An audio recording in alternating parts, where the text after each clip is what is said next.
Alright, so let's start talking about which functions are positive where in terms of trig functions. So I have drawn here a familiar coordinate plane with each quadrant labeled based on which values are positive and negative. So we, in quadrant 1, have both values being positive. We have positive x values, positive y values. In quadrant 2, where we go over to the left, we have negative x values, positive y values. Quadrant 3, we go over to the left and down, so both x and y are negative, and in quadrant 4, we go to the right and we go down.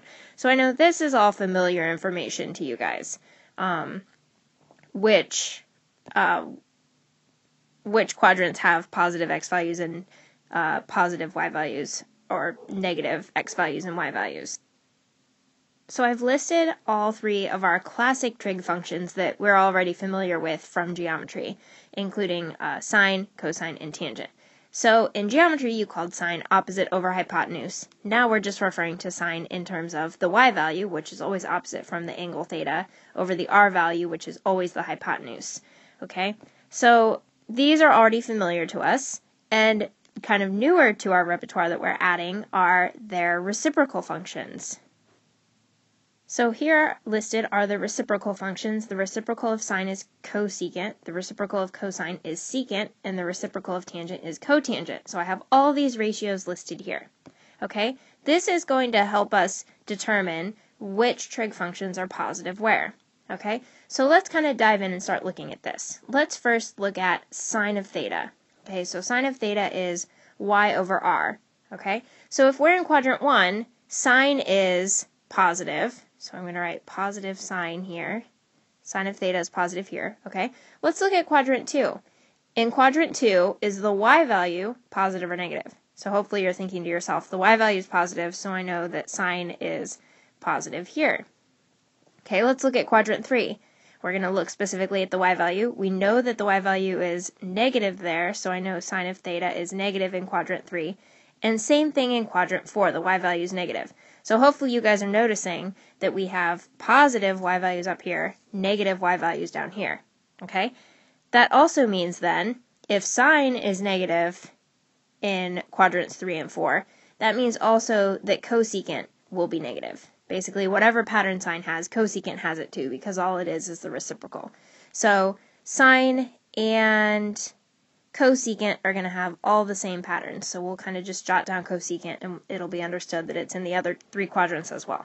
Okay, so now let's talk about cosine. So cosine is x over r.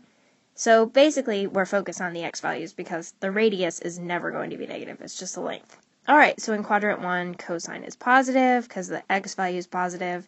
In quadrant 2, where the x value is negative, that means cosine is negative. In quadrant 3, cosine is negative, and in quadrant 4, the x values are back to being positive.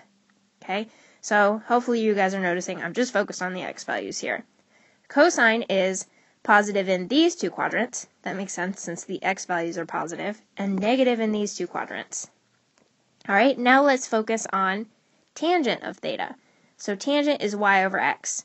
Alright, so we're focused on the whole ordered pair now. So if I have a positive over a positive, that's going to also be positive. So that means in the first quadrant, tangent is positive. Alright, let's look at the second quadrant where I have a negative x value and a positive y value. If I put a positive over a negative, I'm going to get a negative. So tangent is negative in quadrant 2.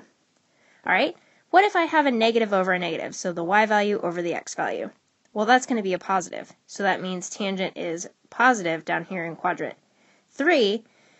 And then in quadrant 4, tangent is negative again, because a negative divided by a positive is negative. Okay? Same goes for the reciprocal functions. So tangent and cotangent are going to have the same patterns.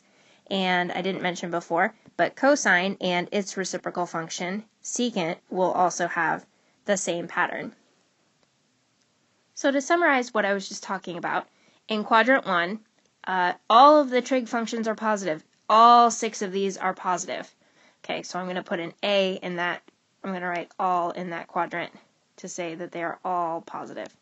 Okay, how about quadrant 2? Well, let's talk about who's positive in quadrant 2. So if you go back up and look at the picture that I drew here, hopefully you're noticing both the x value and y over x are negative in quadrant 2, so only sine of theta is positive in quadrant 2. All right, let's look down at quadrant 3 where the x value and the y value are both negative. So that means only tangent is positive there. So you're noticing only one of the classic trig functions gets to be positive in each quadrant, except for quadrant 1. Okay, and then in quadrant 4, the only positive trig function is the x value because the y value is negative there, and therefore y over x is also negative there. So here is kind of your pattern for which functions are positive where. I want you guys to understand where all this comes from, which is why I just explained all this stuff. But once you understand that, if you want to make yourself a little chart, some people prefer to just remember this as all students take calculus. It's kind of a silly way to remember it, but if it works for you, sure, as long as you understand all of this stuff that I just talked about.